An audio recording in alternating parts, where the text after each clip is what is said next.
বাবার প্রেমে গাও গান, জ্ঞান রত্ন নাও তুলে, দুঃখ সব যাও ভুলে, এসো করি মন্থন, ছিড়বে মায়ার বন্ধন। ওম শান্তি। প্রিয় রুহানি ভাই বোনেরা, আজ ১ মে ২০২৬-এর মধুর মুরলী মন্থনে আপনাদের অনেক অনেক স্বাগত। লৌকিক দুনিয়ায় সাধারণত একটা নিয়ম দেখা যায় যে ধনবান হতে গেলে বা কোটিপতি হতে গেলে প্রচুর সঞ্চয় করতে হয়। ব্যাংক ব্যালেন্স, সম্পত্তি, সোনাদানা এসব জড়ো করতে হয়। কিন্তু আজ আমরা এমন এক আধ্যাত্মিক ডাইমেনশনে প্রবেশ করতে চলেছি যেখানে হিসাবটা একদম উল্টো। এখানে ধনবান হওয়ার একমাত্র উপায় হল সব কিছু ছেড়ে দেওয়া। লৌকিক জগতে যা কিছু আঁকড়ে থাকা হয় সেই দেহ অভিমানের বিশাল বোঝাটা ফেলে দিলেই সেই অসীম রুহানি ধনের অধিকারী হওয়া সম্ভব। এই পরম সত্যের ওপর ভিত্তি করেই আজ শিব বাবা আমাদের সামনে এক অসাধারণ আয়না তুলে ধরেছেন। ওম শান্তি। আজ বাবা আমাদের অন্তরের তৃষ্ণা মিটিয়েছেন। বাবার এক একটা শব্দ যেন সরাসরি চেতনার একদম গভীরে আঘাত করে। আজ বাবা একদম গোড়ার কথা বলেছেন। এমন কিছু সূক্ষ্ম রহস্যের আবরণ উন্মোচন করেছেন যা শুধু শুনলে হবে না, বুদ্ধির গভীরে ধারণ করতে হবে। এটা তো শুধু একটা লাইন নয়, এটা বাবার চূড়ান্ত সত্যবচন। বাবা আজ বলেছেন, রাবণের মতানুসারে বাবার গ্লানি করার ফলে ভারত কড়িতুল্য হয়েছে। এখন তাকে জেনে স্মরণ করলেই আমরা ধনবান হব। এই বচনটির গভীরতা সত্যি অসীম। খুব মনোযোগ দিয়ে বিশ্লেষণ করলে বোঝা যায় এখানে বাবা দুটো সম্পূর্ণ বিপরীত অবস্থার কথা তুলে ধরেছেন। একটা হলো রাবণের মতো আর অন্যটা হলো বাবার শ্রীমত। বিপরীত অবস্থা। যখন রাবণের মতো বলা হচ্ছে তখন সাধারণ বুদ্ধিতে মনে হতে পারে যে বাইরের কোনো দশমাথাওয়ালা শত্রুর কথা বলা হচ্ছে, কিন্তু না, এই রাবণ হলো আমাদের নিজেদের ভেতরের সূক্ষ্ম আসুরীয় মত। এই যে পদে পদে কাম, ক্রোধ, লোভ, মোহ এবং অহংকারের বশবর্তী হয়ে সিদ্ধান্ত নেওয়া হয়, এটাই হলো রাবণের মতো। আর এই বিকারগুলোর বশেই আত্মায় খাদ মিশতে শুরু করে। একদম ঠিক কথা। আর যখন আত্মা এই দেহ অভিমানে পরিপূর্ণ হয়ে যায় তখনই শুরু হয় বাবার গ্লানি করা। নিজের অজান্তে সেই পরম সত্তাকে অপমান করা হয়। হ্যাঁ, আর এর পরিণতিটা কত মারাত্মক সেটা আজ বাবা স্পষ্ট করে দিয়েছেন। ভারত, যা একসময় সম্পূর্ণ শতপ্রধান ছিল, হীরের মতো জ্বলজ্বল করত, আজ সেই ভারতই কড়িতুল্য বা সম্পূর্ণ দরিদ্র হয়ে গেছে। কড়িতুল্য যার কোনো মূল্য নেই, একটা শূন্য খোলস মাত্র। ঠিক তাই। এর মূল কারণই হল পরম পিতাকে ভুলে গিয়ে মায়ার দ্বারা পরিচালিত হওয়া। বাবার এই শ্রীমত উপেক্ষা করার একটাই অনিবার্য পরিণতি, আত্মার সম্পূর্ণ আধ্যাত্মিক পতন। আত্মা তার সেই দৈব উত্তরাধিকার থেকে চিরতরে বঞ্চিত হয়। উত্তরাধিকার হারানো আর আধ্যাত্মিক দারিদ্র্য, এর চেয়ে বড় ট্র্যাজেডি আর কি হতে পারে? আজকের দিনে এই কথাটি এত প্রাসঙ্গিক কারণ অনেক সময় এই অহংকার চলে আসে যে জ্ঞানে তো চলাই হচ্ছে, রোজ মুরলিও শোনা হচ্ছে, কিন্তু সূক্ষ্ম স্তরে মায়া ঠিকই বুদ্ধিতে প্রভাব ফেলে। দৈনন্দিন জীবনে এর বাস্তব প্রয়োগটা ভেবে দেখা যাক। বাস্তব প্রয়োগ যেমন কর্মক্ষেত্রে বা পরিবারে কোনো একটা সামান্য বিষয়ে একটু অহংকার চলে এলো, অথবা নিজের মত প্রতিষ্ঠা করার জন্য একটু ক্রোধের বশবর্তী হয়ে কোনো কাজ করা হলো। বাইরে থেকে মনে হয় এটা তো খুব স্বাভাবিক। হ্যাঁ, কিন্তু আধ্যাত্মিক স্তরে ওই মুহূর্তেই আত্মার সঞ্চিত রুহানি ধন নষ্ট হতে শুরু করে। তিলে তিলে করিতুল্য হওয়ার প্রক্রিয়া চলতে থাকে। যাদের রাজ্য বাবা দিয়েছিলেন তারাই আজ নিজেদের রাজ্য হারিয়ে বসে আছে। তাই শিব বাবাকে সঠিকভাবে চিনে নিরন্তর স্মরণ করাটাই একমাত্র চাবিকাঠি। একদম। এই স্মরণই সেই হারানো ধন ফিরিয়ে দেবে। বাবা আজ প্রশ্নটাও কত গভীর করেছেন। সিঁড়ির চিত্রে কোন বিস্ময়কর রহস্য সমাহিত রয়েছে? আধা কল্প হল ভক্তির ডান্স আর আধা কল্প হল জ্ঞানের ডান্স। যখন ভক্তির ডান্স হয় তখন জ্ঞানের হয় না, যখন জ্ঞানের ডান্স হয় তখন ভক্তির হয় না। বাচ্চারা, আধা কল্প রাবণের প্রালব্ধ চলে আর আধা কল্প তোমরা প্রালব্ধ ভোগ করো। এই গুপ্ত রহস্য সিঁড়ির চিত্রে সমাহিত রয়েছে। জ্ঞানের ডান্স আর ভক্তির ডান্স শব্দগুলোর কি অদ্ভুত প্রয়োগ। এই উত্তরের অন্তর্নিহিত যুক্তি এবং মেকানিজমটা অত্যন্ত চমৎকার। কেন বাবা ডান্স বা নৃত্য শব্দটি ব্যবহার করলেন? কারণ নাচের মধ্যে একটা অবিরাম গতি বা চঞ্চলতা থাকে। হ্যাঁ, চঞ্চলতা। জ্ঞানের ডান্স মানে হল সত্যযুগ এবং ত্রেতাযুগ, যখন আত্মা সম্পূর্ণ আত্মভিমানী থাকে। সেখানে কোনো ভক্তি থাকে না। কেন থাকে না? কারণ সেখানে আত্মা তার সম্পূর্ণ প্রালব্ধ বা ফল ভোগ করে। সেখানে দুঃখের কোনো অস্তিত্ব নেই, কোনো অপূর্ণতা নেই। ঠিক, তাই ঈশ্বরকে ডাকার বা কিছু চাওয়ার কোনো প্রয়োজনই হয় না। সেই সময়টা হল আত্মার পূর্ণতার দিন। কিন্তু দাপর যুগ থেকে যখন অবরোহণ কলা বা পতনের দিক শুরু হয়, তখন আত্মায় খাদ মিশতে থাকে। আত্মা তার ভেতরের শক্তি হারাতে শুরু করে। আর ঠিক তখনই শুরু হয় ভক্তির ডান্স। একদম। যখন ভেতরটা শূন্য হতে শুরু করে, তখনই মানুষ বাইরে খুঁজতে শুরু করে। এই বাইরের খোঁজাটাই হল ভক্তির ডান্স। প্রথমে এই ভক্তি অব্যভিচারী থাকে, মানে মানুষ একাগ্রচিত্তে এক ঈশ্বরের আরাধনা করে। কিন্তু সময়ের সাথে সাথে অবরোহণ কলা আরও নিচে নামতে থাকে। হ্যাঁ, তখন ভক্তি ব্যভিচারী হয়ে যায়, অর্থাৎ আত্মা সত্যজ্ঞান হারিয়ে ফেলে এবং অন্ধবিশ্বাসের দিকে ধাবিত হয়। কখনো পাথর, কখনো গাছ, কখনো জলের মধ্যে ঈশ্বরকে খুঁজতে খুঁজতে বুদ্ধির চঞ্চলতা চরমে পৌঁছায়। এটাই হল ভক্তির অস্থির ডান্স। বুদ্ধিকে স্থির রাখতে হলে এই ড্রামা বা দিনরাতের খেলাটি বোঝা খুব জরুরি। ঠিক কথা। চক্রের এই জ্ঞানই হল মায়াকে জয় করার আসল কৌশল। যখনই জ্ঞান বুদ্ধিতে পরিষ্কার থাকে যে আধা কল্প প্রালব্ধ ভোগ করা হয় আর আধা কল্প রাবণের প্রালব্ধ চলে, তখন আর ভক্তির অন্ধবিশ্বাস বা মায়ার ফাঁদে পা দেওয়ার সুযোগ থাকে না। জ্ঞান থাকলে বোঝা যায় যে এখন ভক্তির রাত পূর্ণ হয়ে জ্ঞানের দিন শুরু হচ্ছে। একদম। আধা কল্প ধরে অন্ধকারে ধাক্কা খাওয়া হয়েছে। কিন্তু ভক্তিমার্গে সদ্গতি প্রদানের কেউ থাকে না। সদ্গতি কেবল পরম পিতাই প্রদান করতে পারেন। এই স্পটলাইট যখন বুদ্ধিতে পরিষ্কার থাকে, তখন বাস্তব জীবনে যে কোনো পরিস্থিতিতেই স্থির থাকা সম্ভব।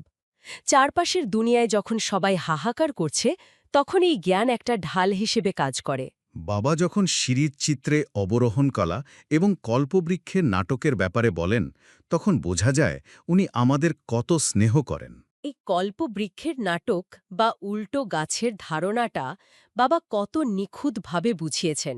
আত্মা যখন প্রথম এই সৃষ্টিরূপী রঙ্গমঞ্চে আসে, তখন সে সম্পূর্ণ শতপ্রধান থাকে, ঠিক যেমন ২৪ ক্যারেটের খাঁটি সোনা। খাঁটি সোনা। এরপর সময় সাথে সাথে শুরু হয় অবরোহণ কলা বা নিচের দিকে নামা। শত, রজ এবং তমস্তরের মধ্যে দিয়ে যেতে যেতে আত্মায় খাদ বা জং মিশতে শুরু করে। এই খাদ মেশার মেকানিজমটা বোঝা খুব জরুরি। খাদ কিন্তু বাইরে থেকে আসে না। একদম না। প্রতিবার যখন দেহের আকর্ষণে বিকারের বশবর্তী হয়ে কোনো কর্ম করা হয়, তখন আত্মায় একটা সূক্ষ্ম মলিনতার স্তর তৈরি হয়। জন্মজন্মান্তর ধরে এই স্তর জমতে জমতে খাঁটি সোনা একসময় লোহায় পরিণত হয়। যারা একসময় বিশ্বের মালিক ছিল, তারাই সম্পূর্ণ দরিদ্র হয়ে যায়। আর এখন আবার তাদেরই ধনবান হতে হবে। এই অত্যন্ত গুপ্ত জ্ঞান একমাত্র ব্রাহ্মণ বাচ্চাদেরই আছে। এই প্রসঙ্গেই বাবা মুরুলিতেই একটা অদ্ভুত কিন্তু বাস্তব প্রশ্ন করেছেন। বাবা বলেছেন, স্ত্রী তার স্বামীকে অথবা বাচ্চা বাবাকে ভুলে যায় কি? তাহলে আমরা কেন আমাদের পরম পিতাকে, যিনি আমাদের স্বর্গের মালিক বানাচ্ছেন, তাকে ভুলে যাই? এই প্রশ্নটা সত্যি নাড়া দেয়। সাধারণ মনস্তত্ত্বের দিক থেকে ভাবলে অত্যন্ত বিস্ময়কর। হ্যাঁ, লৌকিক দুনিয়াতে যদি কেউ সামান্য উপকার করে, সারা জীবন তার কথা মনে রাখা হয়। নিজের লৌকিক বাবা বা স্বামীকে কেউ কখনো ভোলে না, কিন্তু যিনি পারলৌকিক পিতা, যিনি পতিত অবস্থা থেকে পাবন করছেন, তাকে বারবার ভুলে যাওয়া হয়। এর পেছনের আসল মনস্তত্ত্বটা কি? 63 জন্মের দেহ অভিমানের গভীর সংস্কার। একদম ঠিক। 63 জন্ম ধরে নিজেদের শরীর বলে মেনে নেওয়া হয়েছে, লৌকিক সম্পর্কগুলোকে সত্য বলে আঁকড়ে ধরা হয়েছে। এই দেহ অভিমানের সংস্কার এতটাই গভীরে প্রথিত যে আত্মিক স্মৃতি সেখানে টিকতে পারে না। আধা গল্প ধরে ভক্তি করা হয়েছে, যাকে এত কেঁদে কেঁদে ডাকা হয়েছে। হ্যাঁ, এখন তিনি যখন স্বয়ং সামনে এসে দাঁড়িয়েছেন তখন ওই মায়ার আবরণের কারণেই তাকে ভুলে যাওয়া হচ্ছে। মুখে হয়তো বলা হয় যে বাবা স্বর্গের মালিক করে দিচ্ছেন, কিন্তু একটু পরেই লৌকিক দুনিয়ার কোনো সামান্য আকর্ষণে জড়িয়ে বাবাকে ভুলে যাওয়া হয়। আর এই ভুলে যাওয়ার ফলেই আত্মার খাদ আরও বাড়তে থাকে। এই খাদ বা মর্চে দূর করার জন্য কোনো লৌকিক জল বা সাবান কাজ করবে না। এর একমাত্র উপায় হল বাবার স্মরণের আগুন। এখন প্রশ্ন হল, বাবার স্মরণেই কেন খাদ দূর হবে? এই মেকানিজমটা বাবা খুব সুন্দরভাবে বুঝিয়েছেন। আত্মাও একটি স্টার বা বিন্দু, পরমাত্মাও বিন্দু। ঠিক, সাধারণ মানুষের বুদ্ধিতে এটা আসেই না। তারা অজ্ঞানতার বশে পরমাত্মাকে নানা রূপে কল্পনা করেছে। কখনো সর্বব্যাপী বলেছে, কখনো পশু পাখির রূপে কল্পনা করেছে। কিন্তু বাবা স্পষ্ট বলছেন যে পরমাত্মা কখনোই পুনর্জন্ম নেন না, তিনি গর্ভে প্রবেশ করেন না। আত্মারা পুনর্জন্ম নেয়, এক শরীর ছেড়ে অন্য শরীর ধারণ করে। আর সেই জন্মমৃত্যুর চক্রে ঘুরতে ঘুরতেই আত্মায় খাদ মেশে। কিন্তু শিব বাবা জন্মমৃত্যুর চক্রের বাইরে। তিনি সদা শতপ্রধান, খাঁটি। যেহেতু পরমাত্মার মধ্যে কখনো কোনো খাদ মেশে না, তিনি সর্বদা শক্তির অনন্ত উৎস। তাই যখন বুদ্ধির যোগ তার সাথে যুক্ত হয়, তখন তার সেই অসীম পবিত্রতার শক্তি আত্মার খাদকে পুড়িয়ে ছাই করে দেয়। ঠিক যেমন একটা শক্তিশালী অ্যান্টিভাইরাস কম্পিউটারের সমস্ত করাপ্টেড ফাইলকে পরিষ্কার করে দেয়, বাবার স্মরণ আত্মা ভেতরের ৬৩ জন্মের জং ধরানো সংস্কারগুলোকে ভস্ম করে দেয়। এই স্মরণের দ্বারাই আবার কড়ি থেকে হিরেতে পরিণত হওয়া সম্ভব। কিন্তু কর্ম তো করতেই হবে, আর কর্ম করতে গেলেই বুদ্ধির যোগ ছিটকে যায়। মনমনা ভব থাকাটা তো এত সহজ নয়। এখানেই রাজা জনকের সে বিখ্যাত উদাহরণটা বাবা টেনে এনেছেন। এটা খুব বাস্তব একটা সমস্যা। অনেকেই ভাবে স্মরণের আগুনে খাদ পোড়াতে হলে সংসার ছেড়ে জঙ্গলে চলে যেতে হবে। বাবা বলছেন একদম না। ছুতরের কাজ হোক বা বিশাল রাজত্ব চালানো, কর্ম তো করতেই হবে। পরিবারে থাকতে হবে, দায়িত্ব পালন করতে হবে। কিন্তু কৌশলটা হলো বাইরের হার্ডওয়্যার কাজ করবে, কিন্তু ভেতরের সফটওয়্যার যুক্ত থাকবে বাবার সাথে। রাজা জনক রাজত্ব চালিয়েও বুদ্ধির দিক থেকে সম্পূর্ণ অশরীরী ছিলেন। ঠিক, একেই বলে মন্মনাভব অবস্থা। এই দুনিয়ার প্রতি ভেতর থেকে সম্পূর্ণ বৈরাগ্য আসা চায়। নগ্ন এসেছিলে, নগ্ন হয়ে যেতে হবে। এই পুরনো দুনিয়া, এই কলিযুগ এমনিতেই সমাপ্ত হয়ে যাবে। তাই এই পুরনো দুনিয়ার কোনো কিছুর প্রতি আসক্তি রেখে কোনো লাভ নেই। দেহ সহ দেহের সর্বসম্বন্ধকে পরিত্যাগ করে নিজেকে অশরীরী আত্মা মনে করতে হবে। এই শরীরটা হলো জাস্ট একটা খোলস, একটা পোশাক, যা এই নাটকে পাট বাজানোর জন্য পড়া হয়েছে। কর্ম করার সময় এই বোধটা সবসময় জাগ্রত রাখতে হবে। আমি একজন মাস্টার, সর্বশক্তিমান আত্মা, শিব বাবার সন্তান। এই শরীরের মাধ্যমে শুধু দায়িত্ব পালন করা হচ্ছে। একদম আত্ম-অভিমানী স্থিতি। আর এটাই অন্তিম জন্ম। এই বোধটা থাকা খুব জরুরি। বাবা বারবার সতর্ক করছেন যে স্মরণের এই পরিশ্রমই করতে থাকতে হবে, কারণ এখানেই মায়া অনুত্তীর্ণ করে দেয়। মায়া হয়তো অন্য কোনো দিক দিয়ে আক্রমণ করবে না, কিন্তু স্মরণের সময়ে নানা রকম লৌকিক চিন্তা এনে বুদ্ধিকে বিক্ষিপ্ত করে দেবে। তাই শিববাবা ব্রহ্মার দ্বারা বলে থাকেন, আমাকে স্মরণ করো। কেবল স্মরণের মাধ্যমে খাদ দূর হবে, আর তবেই বিষ্ণুপুরীর মালিক হওয়া যাবে। আর বিষ্ণুপুরীই হল সেই স্বর্গপুরী, সেই বৈকুণ্ঠ, যেখানে কোনো খাদ নেই, কোনো দুঃখ নেই। আজকের এই মন্থরের শুরুতে যে ধনবান হওয়ার কথা বলা হয়েছিল, সেই আসল ধন হল এই পবিত্রতা, এই শতপ্রধান অবস্থা। বাইরের দুনিয়ার ধন সঞ্চয় করলে শেষ হয়ে যাবে। কিন্তু রুহানি ধন পেতে গেলে ভেতরের এই খাদ, দেহ অভিমান স্মরণের আগুনে ভস্ম করতে হবে। আসুন, আজ সারাদিন আমরা বাবার এই শ্রীমতকে বুদ্ধিতে ধারণ করে অন্তর্মুখী হওয়ার অভ্যাস করি। বাবার সেই অসীম ভালোবাসাকে অন্তরে গভীরভাবে ধারণ করি। মিষ্টি মিষ্টি হারানিধি বাচ্চাদের প্রতি মাতা-পিতা বাপদাদার স্নেহ সুমন আর সুপ্রভাত। আত্মাদের পিতা তার আত্মারূপী বাচ্চাদেরকে জানাচ্ছেন নমস্কার। বাবার এই ভালোবাসা পেয়ে মন ভরে গেল। বাবার এই ভালোবাসার শক্তি নিয়েই চলুন ধারণার দিকে এগোই। জ্ঞান তো শুনলাম, কিন্তু বাবা বলেন ধারণাই হলো আসল পুরুষার্থ। মানে ধরুন, হ্যাঁ, ধারণাই তো আসল ভিত্তি। ঠিক, মানে ধরুন আমরা খুব ভোরে উঠে 1 ঘন্টা গভীর ধ্যানে বসে পরম শান্তি অনুভব করলাম। মনে হলো আমরা যেন আম, একেবারে ভিন্ন এক আধ্যাত্মিক স্তরে পৌঁছে গেছি। একদম একটা স্বর্গীয় অনুভূতির মতো, তাই না? হ্যাঁ, কিন্তু এরপর অফিসে যাওয়ার জন্য রাস্তায় গাড়ি নিয়ে বেরোলাম, আর সিগন্যালে কেউ একজন আমাদের গাড়িকে ওভারটেক করে বিশ্রী একটা কথা বলে গেল। আর ব্যাস, নিমেষেই আমাদের সেই স্বর্গীয় শান্তি উধাও। উধাও। আর তার জায়গা নিল রাগের এক বিশাল বিস্ফোরণ। মানে কেন এমন হয়? কেন আমাদের এই আধ্যাত্মিক বর্ম বাস্তব পৃথিবীর একটা ছোট্ট ধাক্কাতেই এত সহজে ভেঙে পড়ে? এটা খুব প্রাসঙ্গিক একটা প্রশ্ন। আমরা প্রতিদিন কত অসাধারণ আধ্যাত্মিক সত্য শুনি, কিন্তু কিন্তু আসল পরীক্ষাটা শুরু হয় তখন যখন আমরা সুরক্ষিত পরিবেশ থেকে বেরিয়ে বাস্তবের মুখোমুখি হই। তো আজকের এই আলোচনায় আমরা ঠিক সেই জায়গাতেই আঘাত করব। মানে কিভাবে এই আধ্যাত্মিক জ্ঞানকে শুধুমাত্র মগজে না রেখে আমাদের রক্তে, স্নায়ুতে মিশিয়ে নেওয়া যায়, যাতে চারপাশের চরম বিশৃঙ্খলার মাঝেও আমরা অবিচল থাকতে পারি। একদম। তো এই বিষয়ে আজ কি দিক নির্দেশনা আছে? হুম, বাবা আজ আমাদের খুব গভীর বিধি শিখিয়েছেন। বাবার শ্রীমত থেকে ধারণার জন্য মুখ্য সার যদি আমরা দেখি, হ্যাঁ, সেখানে কি বলা হয়েছে? সেখানে স্পষ্ট নির্দেশ দেওয়া হয়েছে, প্রথমত পুরুষার্থ করে সম্পূর্ণরূপে গুণবান হতে হবে। কর্ম যাই হোক না কেন তা বাবার স্মরণে থেকে করতে হবে, কোনো বিকর্ম করা উচিত নয়। আচ্ছা, আর দ্বিতীয় পয়েন্টটা? দ্বিতীয়ত, এই পুরনো বস্ত্র অর্থাৎ শরীর জীর্ণ হয়ে গেছে, এর থেকে মমতা সরিয়ে ফেলতে হবে। আত্মাকে শতপ্রধান করার জন্য পূর্ণ মাত্রায় পুরুষার্থ করতে হবে। মানে শুনতে তো খুব আদর্শ মনে হচ্ছে, কিন্তু বাস্তব জীবনের প্রয়োগ কতটা চ্যালেঞ্জিং সেটা নিয়ে একটু কথা বলা দরকার। হ্যাঁ, প্র্যাকটিক্যাল দিকটা বোঝাই তো আসল। ঠিক।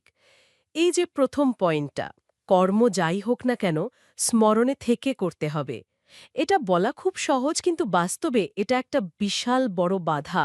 বাধা তো বটেই, বিশেষ করে আজকের এই ব্যস্ত জীবনে। ধরুন অফিসে খুব কাজের চাপ, বসের তাগিদ, ডেডলাইনের পর ডেডলাইন মিস হচ্ছে, চারপাশে সবাই খুব মানসিক চাপে আছে। তখন তো মানুষ সাধারণত প্যানিক করে। ঠিক, ওই রকম একটা হাই প্রেশার পরিস্থিতিতে তখন কি কাজ ফেলে চোখ বন্ধ করে শিব বাবার কথা ভাবব? তাহলে তো চাকরিটাই চলে যাবে। এই স্মরণ আর কর্মের ব্যালেন্সটা কিভাবে হবে? এই বিভ্রান্তিটা খুব স্বাভাবিক। মানে স্মরণ মানে কিন্তু চোখ বন্ধ করে জপ করা বা শারীরিক কাজ বন্ধ করে দেওয়া নয়। আচ্ছা, তাহলে এর আসল মেকানিজমটা কি? এর মূল মেকানিজম বা বিজ্ঞানটা হলো আমাদের অভ্যন্তরীণ সচেতনতা। বিষয়টা অনেকটা থিয়েটারের মঞ্চে অভিনয় করার মতো। থিয়েটার মানে একটু বুঝিয়ে বলবেন? ধরুন একজন অত্যন্ত ধনী এবং সফল অভিনেতা মঞ্চে একজন ভিখারির চরিত্রে অভিনয় করছেন। স্টেজে তিনি কাঁদছেন, ভিক্ষা চাইছেন। হ্যাঁ, কারণ সেটা তার চরিত্র। ঠিক ঠিকও, ভিতরে ভেতরে তিনি খুব ভালোভাবে জানেন যে তিনি কে। বাইরের অভিনয় তার ভেতরের পরিচয়কে একটুও টলাতে পারে না। ও আচ্ছা, মানে আমি কে সেই বোধটা স্থির থাকছে। একদম ঠিক একইভাবে আমরা হলাম অবিনাশী আত্মা, আর এই শরীরটা হলো আমাদের পোশাক। অফিসে যখন কাজ করছি তখন আমরা একজন ট্রাস্টি বা বাবার প্রতিনিধি হিসেবে কাজটা করছি। হ্যাঁ, এই সচেতনতাটাই হলো স্মরণ। ঠিক ধরেছেন। যখন আমরা জানি যে এই কাজের ফলাফল, এই ডেডলাইন আমাদের আসল আত্মিক পরিচয়কে নির্ধারণ করে না, তখন আমরা আমাদের 100% দিয়ে কাজটা করতে পারি। আর ভেতরে কোনো প্যানিক থাকে না। খুব ইন্টারেস্টিং একটা মেকানিজম। তার মানে আইডেন্টিটি বা পরিচয়টাকে কাজের ফলাফলের থেকে আলাদা করা। হ্যাঁ, সম্পূর্ণ আলাদা করা। কিন্তু ধরুন বাড়ির পরিবেশের কথা। অফিসে না হয় প্রফেশনাল থাকা যায়, কিন্তু বাড়িতে যখন আপনজনদের সঙ্গে ছোটখাটো বিষয় নিয়ে হঠাৎ অশান্তি তৈরি হয়। হ্যাঁ, বাড়ির ক্ষেত্রটা আরও বেশি চ্যালেঞ্জিং। কেউ হয়তো রাগের মাথায় খুব অপমানজনক বা কষ্টদায়ক কথা বলে ফেলল।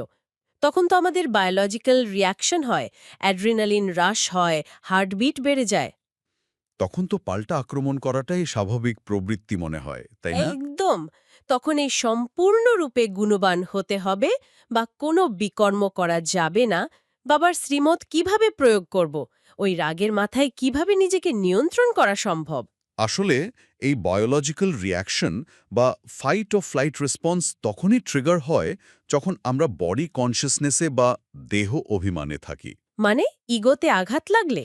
ঠিক তাই, যখন কেউ অপমান করে তখন আমাদের ইগো বা অহংকার আহত হয়, কিন্তু বাবার শ্রীমত আমাদের দৃষ্টি বা ভিশন বদলাতে শেখায়। ভিশন বদলাতে শেখায় কিভাবে? ধরুন, পরিবারের ওই মানুষটি রেগে গিয়ে চিৎকার করছে, তখন আমরা যদি তাকে একজন রাগী মানুষ হিসেবে দেখি, আমাদেরও রাগ হবে। স্বাভাবিকভাবেই রাগ হবে। কিন্তু আমরা যদি তাকে একটা অশান্ত আত্মা বা রোগী আত্মা হিসেবে দেখি, যার ভেতরে এই মুহূর্তে অনেক যন্ত্রণা চলছে বলে সে বাইরের দিকে রাগ ছুটছে। তখন তো আমাদের রিয়াকশন বদলে যাবে। একদম। একজন ডাক্তার কি কখনো যন্ত্রণায় ছটফট করা রোগীর গালিগালাজ শুনে পাল্টা রাগ করেন? না, করেন না, কারণ তিনি জানেন রোগীটা অসুস্থ। ঠিক, স্মরণে থাকা মানে হলো সেই আত্মিক দৃষ্টিটা ধরে রাখা। তখন ভেতর থেকে রাগ নয়, বরং তার প্রতি করুণা এবং শান্তি প্রবাহিত হবে। আর এভাবেই আমরা বিকর্ম থেকে বেঁচে যাই। ওয়াও! এই দৃষ্টিভঙ্গির পরিবর্তনটা সত্যিই একটা গেম চেঞ্জার। আমরা যখন কাউকে রোগী হিসেবে দেখছি, তখন তার কথা আর ব্যক্তিগত আক্রমণ হিসেবে গায়ে লাগছে না। একদম তাই। আর এই অবস্থাটা তখনই আসবে যখন আমরা ওই দ্বিতীয় পয়েন্টটা গভীরভাবে উপলব্ধি করব। ওই যে পুরানো শরীরকে জীর্ণ বস্ত্র মনে করে এর থেকে মমতা সরানো। হ্যাঁ, কিন্তু এই জীর্ণ বস্ত্র বা ছেঁড়া কাপড়ের রূপকটা ঠিক কিভাবে কাজ করে? আমরা তো এই শরীরটাকে নিয়েই দিনরাত বেঁচে আছি। সেটা ঠিক, কিন্তু এটা একটা গভীর মনস্তাত্ত্বিক প্রক্রিয়া। ধরুন, আমরা অনেক টাকা দিয়ে একটা খুব দামি নতুন জ্যাকেট কিনলাম। আচ্ছা, ধরলাম। আমরা সেটা পরে আছি। তখন যদি সামান্য একটু কাদা বা ধুলো সেই জ্যাকেটে লাগে, আমরা প্রচণ্ড বিরক্ত হব, সারাক্ষণ সেটা পরিষ্কার করার চেষ্টা করব। হ্যাঁ, কারণ জ্যাকেটটার প্রতি প্রবল মমতা বা অ্যাটাচমেন্ট আছে। ঠিক, কিন্তু ধরুন জ্যাকেটটা অনেক পুরনো, ছেঁড়া, রং জ্বলে গেছে। তখন আমরা সেটা পরে বাগান পরিষ্কার করছি বা কাদা মাখছি, আমাদের কিন্তু একটুও খারাপ লাগছে না। একদম না, কারণ আমরা জানি ওটার আর কোনো মূল্য নেই। বাপদাদা আমাদের এই শরীরকে ঠিক সেই পুরনো জীর্ণ জ্যাকেট হিসাবে দেখতে বলেছেন। এই শরীরটা আত্মার একটা সাময়িক পোশাক মাত্র। ও, মানে জন্ম মৃত্যুর চক্রের শেষে এসে এই পোশাকটা একদম পুরনো হয়ে গেছে। হ্যাঁ, আর যখন আমরা এটা বুঝতে পারি, তখন এর সম্মান, অপমান, রোগব্যাধি নিয়ে আমাদের আর অতিরিক্ত হাহুতাশ থাকে না। বুঝতে পারছি। এই মমতা ত্যাগ করাটাই আত্মাকে ধীরে ধীরে শতপ্রধান করে তোলে, কারণ তখন আমরা আর বাইরের খোলস নিয়ে ব্যস্ত থাকি না। একদম, তখন ফোকাসটা সম্পূর্ণ ভেতরের আলোর দিকে চলে যায়। মানে ফোকাসটা সম্পূর্ণ শিফট করে ফেলা। আর এই শতপ্রধান হওয়ার যাত্রায় বাবা আমাদের প্রতিদিন একটা করে মাস্টার কি বা চাবিকাঠি দেন। আজ বাবা বলেছেন, হ্যাঁ, আজ বাবা বলেছেন, সদা অতীন্দ্রিয় সুখের অনুভূতি করা, অটল অখণ্ড স্বরাজ্য অধিকারী ভব। উম এটা শুধু বরদান নয়, এটা বাবার দেওয়া একটা বড় দায়িত্ব। দায়িত্ব বলছেন কেন? কারণ বরদানের বর্ণনায় খুব পরিষ্কারভাবে একটা শর্তের কথা বলা হয়েছে।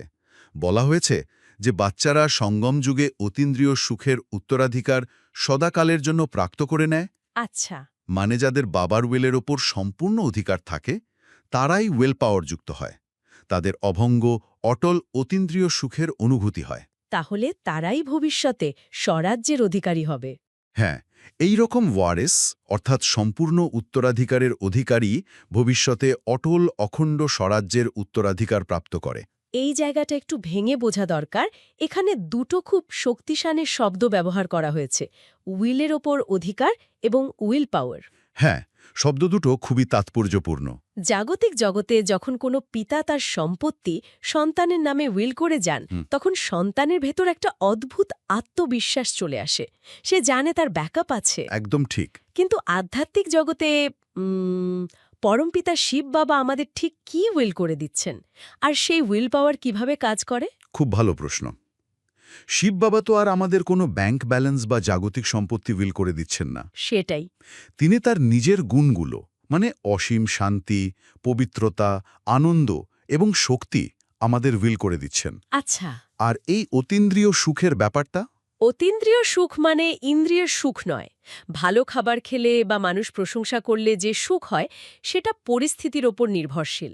বাস্তব জীবনে কারো একটা বড় আর্থিক ক্ষতি হলো বা কোনো কাছের মানুষ মারা গেল, ওই চরম শোকের মুহূর্তে এই অতীন্দ্রিয় সুখ বা উইল পাওয়ার কিভাবে তাকে রক্ষা করবে? যখন কোনো বড় বিপর্যয় আসে, তখন বাইরের পৃথিবীতে হয়তো সব ওলটপালট হয়ে যাচ্ছে, কিন্তু উইল পাওয়ার যুক্ত আত্মার ভেতরের স্থিতিটা থাকে স্বরাজ্য বা সেলফ সভরেনিটির মতো। স্বরাজ্য মানে কি নিজের মনের উপর কন্ট্রোল? হ্যাঁ, নিজের মন, বুদ্ধি এবং সংস্কারের ওপর নিজের সম্পূর্ণ কন্ট্রোল বা অধিকার। বাইরে ঝড় কইছে, কিন্তু আমরা আমাদের মনকে নির্দেশ দিলাম শান্ত থাকতে। আর মন আমাদের কথা শুনল, এটাই হলো স্বরাজ্য। একদম। এই উইল পাওয়ার কোনো সাধারণ মোটিভেশন নয়, এটা হলো সেই ঢাল যা বাইরের কোনো আঘাতকে আমাদের ভেতরের রাজত্বে প্রবেশ করতে দেয় না। তার মানে রাজা যেমন তার রাজ্যে যা নির্দেশ দেন তাই হয়, এখানে আমরা নিজেরা হলাম আমাদের ভেতরের রাজ্যের রাজা। ঠিক তাই। কিন্তু মুশকিল হলো আমরা সকালবেলা হয়তো এই রাজার মুকুট পরে বাড়ি থেকে বের হই, আর বেলার দিকে একটা ছোট্ট ধাক্কাতেই সেই মুকুট মাটিতে পড়ে যায়। হ্যাঁ, এটা প্রায়ই হয়। সহজে আমাদের এই রাজত্ব হারিয়ে ফেলি। এই পতনের বিজ্ঞানটাই আজকে স্লোগানে খুব নিখুঁতভাবে বলা হয়েছে। স্লোগানে বাবা বলেছেন, যেখানে আমার আসে সেখানে বুদ্ধি বিভ্রম ঘটে, আমার মানে মাইন। হ্যাঁ, এই আমার শব্দটাই হলো সেই গুপ্ত ফাঁদ যেখান দিয়ে আমরা ধপাস করে নিচে পড়ে যাই। মানে আমার চেয়ার, আমার পজিশন, আমার সম্মান। একদম। যেই মুহূর্তে আত্মিক পরিচয় ভুলে গিয়ে বাইরের কোনো ক্ষণস্থায়ী জিনিসের গায়ে আমরা আমার লেবেল সেটে দিই, তখনই আমাদের বুদ্ধি কাজ করা বন্ধ করে দেয়। আমরা সত্য আর মিথ্যার পার্থক্য ভুলে যাই। হ্যাঁ, আর মাতেশ্বরীজি তার মহাবাক্যে এই আরোহণ কলা বা উত্তরণ এবং অবরোহণ কলা বা অধপতনের কারণ খুব সুন্দরভাবে ব্যাখ্যা করেছেন। হ্যাঁ, মাতেশ্বরীজির ওই কথাগুলোর প্রসঙ্গে একটা বড় প্রশ্ন আসে। অনেকেই তো সাধারণ জীবনে মনে করেন যে ঈশ্বরই সুখ দেন, আবার ঈশ্বরই আমাদের পরীক্ষা নেওয়ার জন্য বা কর্মফল ব্যালেন্স করার জন্য দুঃখ দেন। হ্যাঁ, এটা একটা খুব সাধারণ ধারণা। এটা তো মানুষের জন্য অনেক বড় একটা মানসিক সান্ত্বনা যে ভগবান যা করেন মঙ্গলের জন্যই করেন। মাতেশ্বরীজির কথাগুলো এই সাধারণ ধারণাকে কিভাবে চ্যালেঞ্জ করছেন? মাতেশ্বরীজি খুব স্পষ্টভাবে এই বিভ্রমটা ভেঙে দিয়েছেন। তিনি বলছেন, ঈশ্বর বা পরমাত্মা কেবল সুখের রচনাই করেন, তিনি কখনো কাউকে দুঃখ দিতে পারেন না। কারণ তিনি তো শান্তির সাগর। একদম। তার কাছ থেকে তো শুধু শান্তি বের হবে, তাহলে আমরা দুঃখ পাই কেন? সেটাই তো প্রশ্ন। মাতেশ্বরীজি বলছেন, যখন বাবা বলেন আমাকে স্মরণ করো, তখন আমরা আরোহণ কলায় যাই, মুক্তি, জীবন মুক্তির পদ পাই। কিন্তু যখনই আমরা দেহ অভিমানী হই, তখনই আমরা পরমাত্মাকে ভুলে যাই, আর আমাদের অবরোহণ বা পতন শুরু হয়। আমরা বাম মার্গে যাই, কাম, ক্রোধ, লোভ, মোহ, অহংকার, এই পঞ্চবিকারে আবদ্ধ হয়ে দুঃখ ভোগ করি। মানে এই ড্রামার ভেতরে দুঃখ সুখের খেলা আমাদের নিজেদের ভ্রষ্ট কর্মের ফল, ভগবানের দেওয়া কোনো শাস্তি নয়। ঠিক। যাদের বুদ্ধি স্থূল, তারা নিজেদের কর্মের দায়িত্ব নিতে চায় না বলে সবকিছুর জন্য ভগবানকে দোষারোপণ করে। কিন্তু আধ্যাত্মিক সত্য হল আমাদের পতনের জন্য আমরা একাই দায়ী। একদম। আর উত্তরণের চাবিকাঠিও আমাদেরই হাতে। একদম ঠিক। এই যে নিজের দায়িত্ব নিজে নেওয়া, এটাই তো আসল স্বরাজ। যখন আমরা জানি যে বাইরের কেউ আমাদের সুখ বা দুঃখ কন্ট্রোল করছে না, তখন আর কারোর প্রতি কোনো অভিযোগ থাকে না। কিন্তু এই স্থিতিটা কন্টিনিউয়াস বা এক নাগারে ধরে রাখার জন্য আজকের অব্যক্ত ইশারাটা বোঝা খুব জরুরি। হ্যাঁ, সেখানে কি বলা হয়েছে? সেখানে বলা হয়েছে, সদা অবিচল, অটল, একরস স্থিতির অনুভব করো। সময় অনুসারে এখন সদা অবিচল, অনর, সর্বখাজানা দিয়ে সম্পূর্ণ থাকো। অল্প একটুও দোলাচলে এলে সর্বখাজানার অনুভব হবে না। এই অল্প একটু দোলাচলের জায়গাটা আমি একটা আধুনিক উদাহরণের সাথে মেলাতে চাই। আচ্ছা, বলুন। আমরা সবাই স্মার্টফোন ব্যবহার করি।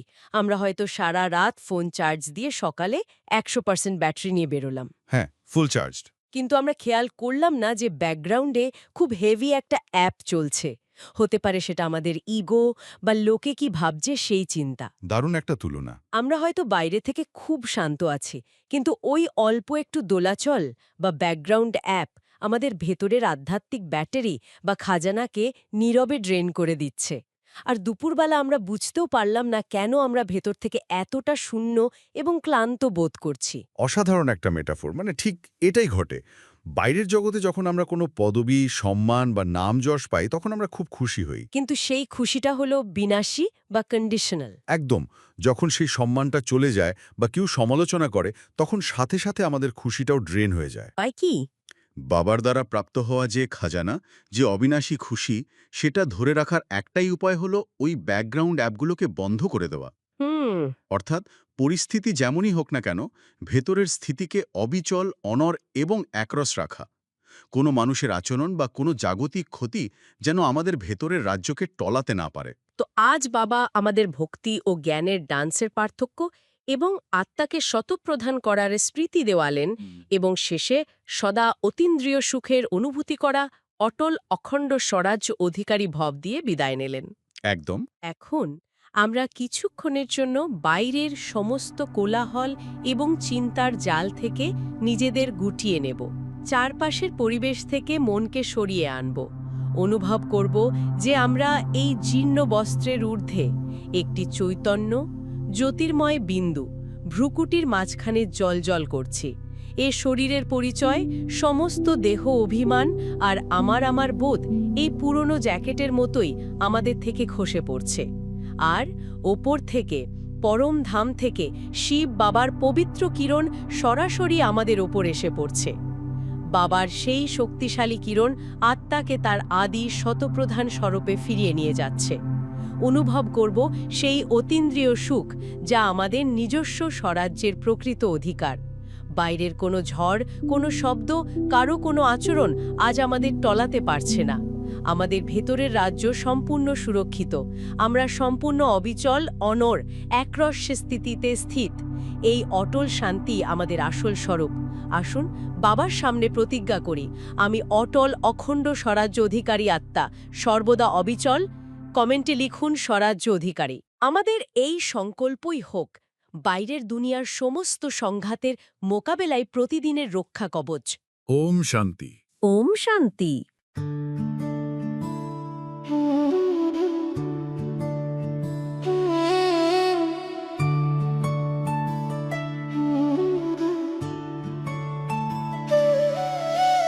মধুবনে বাজে বাঁশি, বাবা তোমায় ভালোবাসি। মুরলি শুনে জুড়ায় প্রাণ, বাবার প্রেমে গাও গান।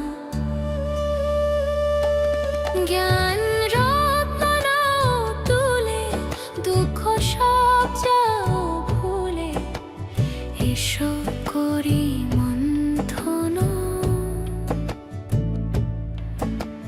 ছিড়বে মায়ার বন্ধন।